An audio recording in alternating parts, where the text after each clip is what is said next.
Hey guys, hope everyone's doing well out there. I just wanted to talk a little bit today about my new M1 MacBook Pro, and I also wanted to go over a few things that I actually learned in the past year of owning a MacBook. Because before I had my Pro, I had an early 2020 Mac Air. So before I get into all of that, I just want to say that if you happen to notice a video on my channel where the camera doesn't show anything, that's a result of me forgetting to turn the camera to front-facing camera. So it would be the back facing and it would be looking at the wall, and that's my bad for just not remembering to do that. And like, I used to forget to turn lights on and stuff, so I'm getting better at it as I go along and getting better with like talking and everything, because it's just a process. I've never done YouTube before. This is all kind of new, and everyone's in a different spot as far as like how much they know with YouTube and other things. So I just kind of wanted to say that.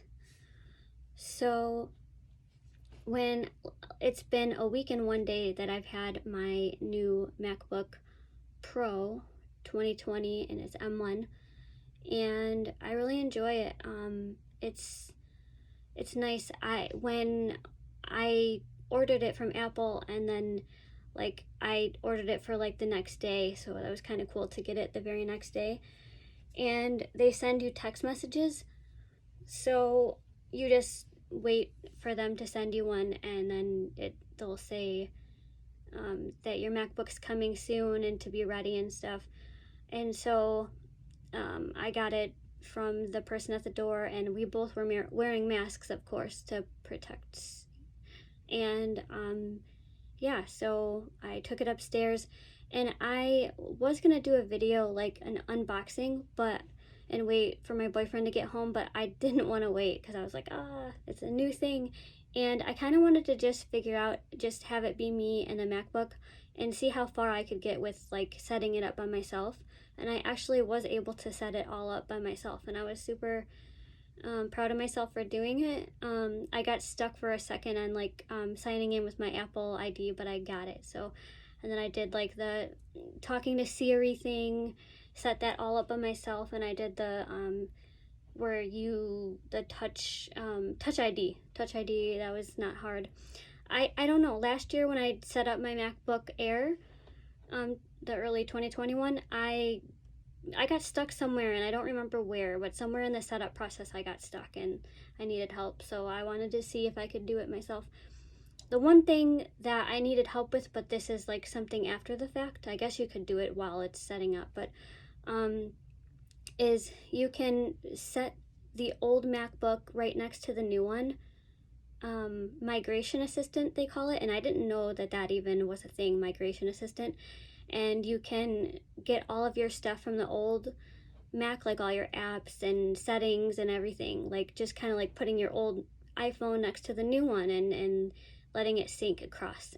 And you can do that. And I looked up how to do it, but I still, even though I got directions in front of me, I just wanted to make sure I knew what I was doing and doing the right stuff with each MacBook. And they were both talking at the same time, so that was fun, trying to set everything up. But it's not really sarcastic, because it was kind of fun to do it. But yeah, like, so my boyfriend helped me with that. But yeah, so there's 18 hours of battery life with the M1 MacBook Pro, and it's 2.8 pounds. So it's slightly thicker than the Mac Air, and I kind of like it because I felt like the thinness of the Mac Air, it was a little easier to slip, like slippery. So it almost feels like if I were to pick it up and move it somewhere, I'd feel more secure holding it and walking around with it. And so I kind of like the little bit of thickness. At first I was like, I wonder how thick is that going to be? And it might be a tiny bit heavier, but it's not much. It's still pretty light. So, and there's the 8-core GPU, and there's 8 gigabytes of RAM, and I think you can go up to 16 though. and there's 256 gigabytes of storage, so that's nice. The keyboard is very comfortable. I could see somebody typing away on this for a while, like myself or somebody that's in school or work or something.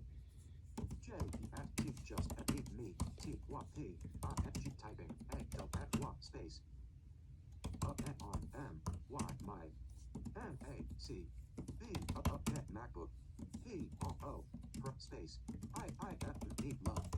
this G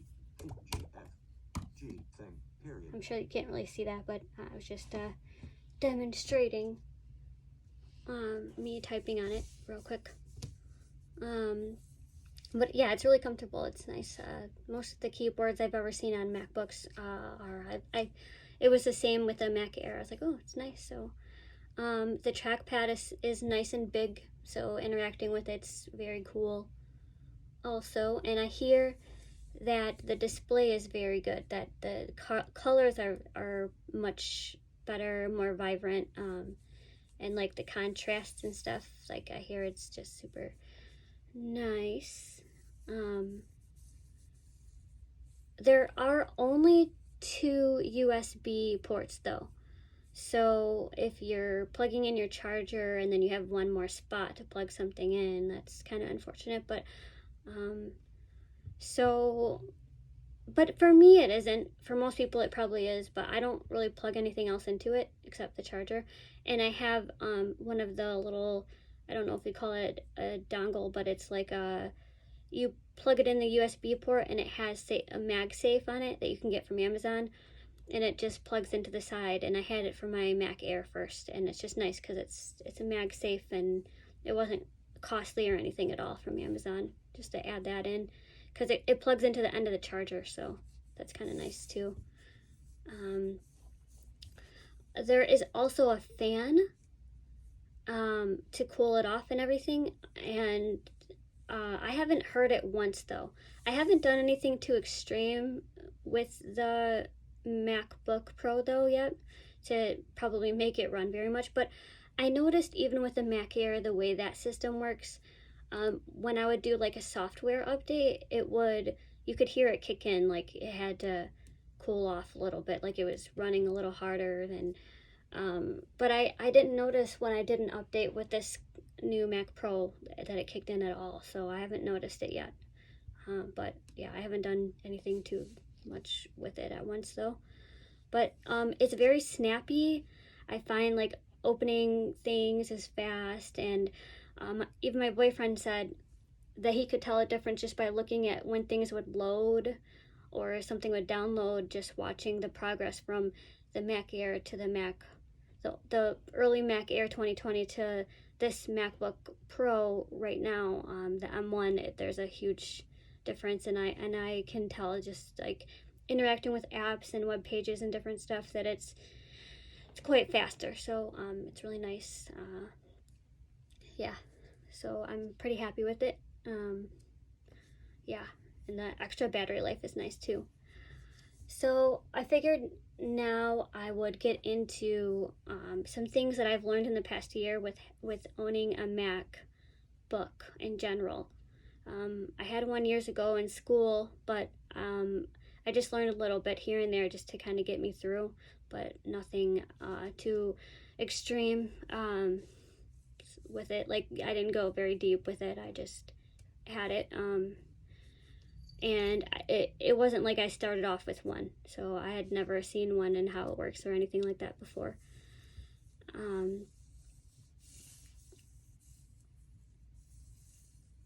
So software updates is something that I've learned in system preferences, and the first one I did was last year with my Mac Air, and it was just like it wasn't like installing any like Big Sur yet or anything, because it was still Catalina, but I still did the updates. And the first one I ever did, I think I did it the day I got it, and I was super proud of myself for being able to get through that and like make sure it's installing and everything.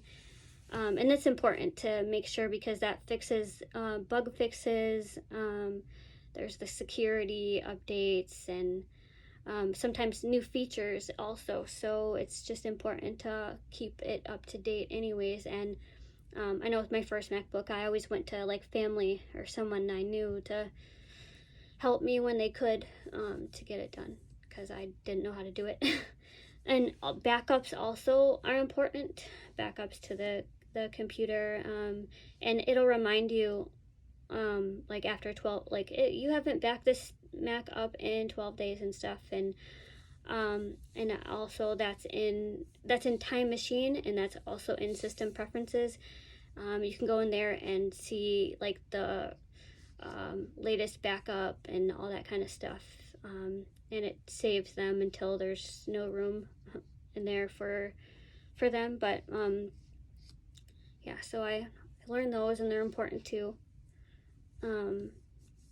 I got better with the mail application, like navigating it, like going into the inbox and individual messages, and sending an email and replying to an email, getting used to the way the tables are set up, and then going out of the table and then going to like delete or compose, or and then deleting emails.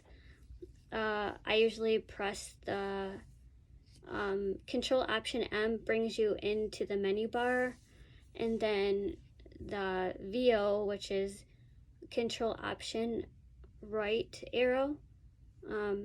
That's what VO is, the Control Option, the modifier keys.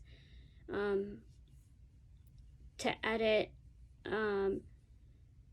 I arrow, right to edit, because you go through file, edit, that kind of thing.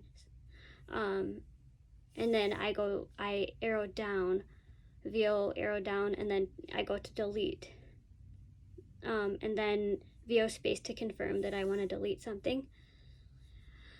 I learned how to share videos on YouTube, and you just have to be on a video and tab to the share button, and then VO space, and then you're in the list, and then you tab for all of the available options that you have, and then you choose the one you want, VO space on it.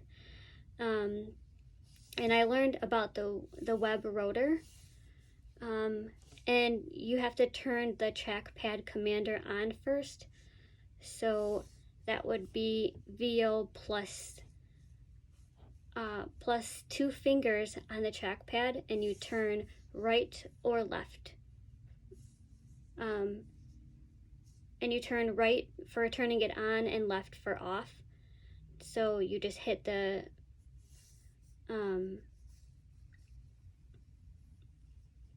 you hit VO, and then you put your 2 fingers on the trackpad. So I put like my pointer and thumb just like you would on the phone, and then I just turn right or left to turn it on and off. And then once the trackpad is on, then you're able to navigate through all of the web rotor options.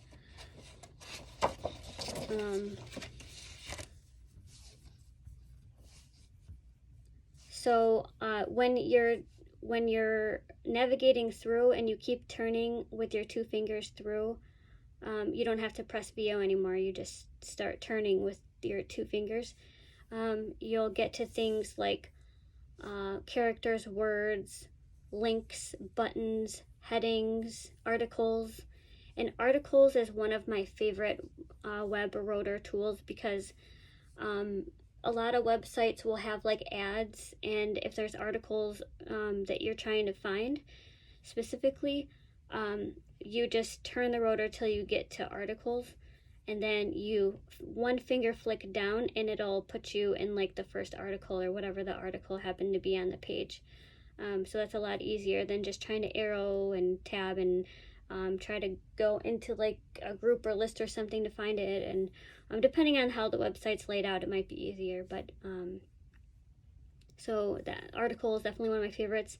And buttons, like you can turn the rotor and get to buttons, and like then you just one finger flick down and you'll go to whatever all the buttons on the page. There's different options in there, and I learned about those this year.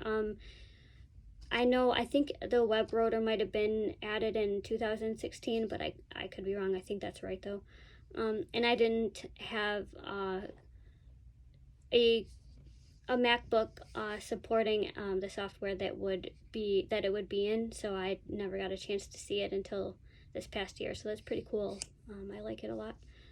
Let's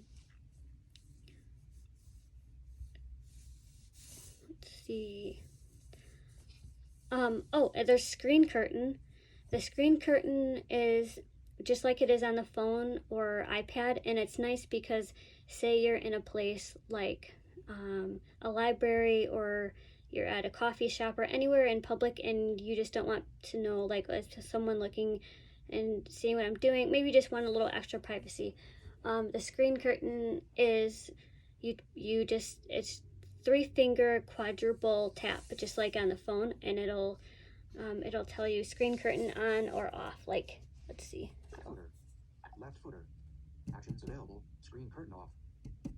Screen curtain on. So it'll do that for you.